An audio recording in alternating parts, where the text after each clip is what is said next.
حضرت آیت اللہ بہجت ہر شیعہ کے لیے کہتے تھے، ہر شیعہ کو کم سے کم ایک مرتبہ امام زمانہ کی خدمت میں پہنچنا چاہیے۔ کیوں؟ میرے بھائیو، زندگی ایک بار ملتی ہے، بار بار نہیں ملتی ہے۔ ہاں؟ ایک مرتبہ مولا کی زیارت ہو جائے، ہم پوچھ سکتے کہ مولا آپ راضی ہیں یا نہیں؟ ہاں؟ اگر امام نے کہہ دیا کہ راضی تو خدا بھی راضی، اگر امام راضی نہیں ہے تو ہمیں پتا تو چلے ہمارے اندر خرابی کیا۔ جو امام ہمیں نظر نہیں آتے یقیناً خرابی کوئی ہے تو نہیں آتے۔ خود امام کہتے کہ میں تم سے دور نہیں، تمہارے گناہوں نے مجھے تم سے دور کر دیا۔ لہذا کم سے کم ایک مرتبہ مولا کی خدمت میں ہر مومن کو پہنچنا چاہیے۔ بہت سارے اعمال ہیں، مگر میں ایک ایسا عمل بتاتا ہوں کہ ہر ایک کر سکتا ہے اور سب سے آسان ترین عمل ہے۔ شیخ رجب علی کا میں نے ذکر کیا،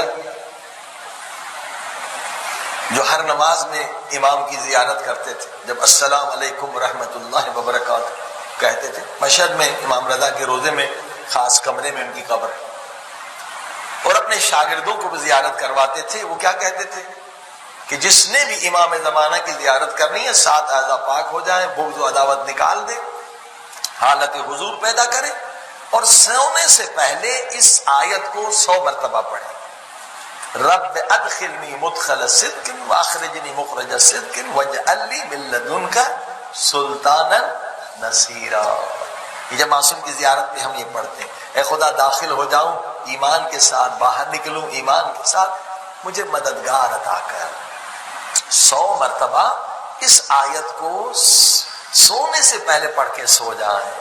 یہ عمل بھی سال بھر ہونا چاہیے۔ کامیاب ہو جاتے تھے زیارت میں ان کے شاگرد۔ اس سے بھی آسان عمل بتا دوں، اس سے بھی آسان عمل امام کی زیارت کا جو عزاداروں کے لیے اور آزمایا ہوا ہے، وہ کیا ہے؟ فرمایا سونے سے پہلے 1-2 آنسو امام حسین کی غربت پہ بہا دیا کرو۔ آج مشکل نہیں ہے، انٹرنیٹ ہے، ہاں اتنی مجالس ہیں، ہر عالم ملتا ہے، 1 آنسو گر جائے سو جائے، اور جب خواب سے اٹھو تو صبح کا آغاز بھی اس طرح سے کرو کہ مولا کا کوئی مصائب سنو، آنسو بہاؤ۔ 1 سال پورا یہ عمل کرو، دیکھو معنویت کتنی بڑھتی ہے، توسل ہے، گناہ بھی معاف ہوں گے، اور 1 سال میں امام کی زیارت نصیب ہوگی۔ مگر شرط وہی ہے جو پہلے بتایا، رزق طیب ہونا چاہیے، طیب۔ یہ تھوڑی مشکل شرط ہے، حلال نہیں، طیب بھی، یعنی طیب رزق وہ ہے جو پکانے والی نے وضو کے ساتھ پکایا اور اللہ کے ذکر میں مشغول رہ کے پکایا، غفلت میں نہ پکایا۔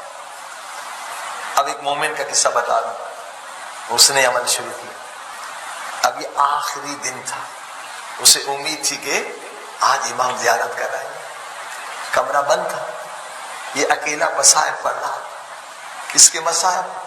حضرت علی اصغر کے مصائب پڑھ، خود ہی سے کوئی نوحہ پڑھ رہا تھا، کوئی مصائب کا جملہ پڑھ رہا تھا، علی اصغر کی غربت پہ رو رہا تھا۔ اچانک اس نے دیکھا کہ میں اکیلا نہیں رو رہا ہوں، کوئی اور بھی میرے ساتھ رو رہا ہوں۔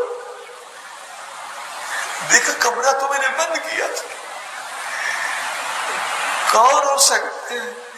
جب مڑ کر دیکھا تو فرزند زہرا یوسف زہرا امام زمانہ نظر آیا، قدموں پہ گر پڑا، مولا آپ نے لطف کیا، کرم کیا، مجھ گنہگار کو زیارت کرا۔ یقیناً یہ خوش نصیب ہیں جو مرنے سے پہلے امام زمانہ کی زیارت کر کے جاتے ہیں، یعنی معنویت روحانیت کو حاصل کر کے جاتے ہیں۔ اگر ہم بغیر زیارت امام زمانہ مر جائیں تو واقعی ہماری معنویت روحانیت کچھ بھی نہیں ہے، کچھ بھی نہیں ہے۔ کوشش کریں معنویت اتنی بڑھا دیں کہ مولا کی زیارت ہو جائے۔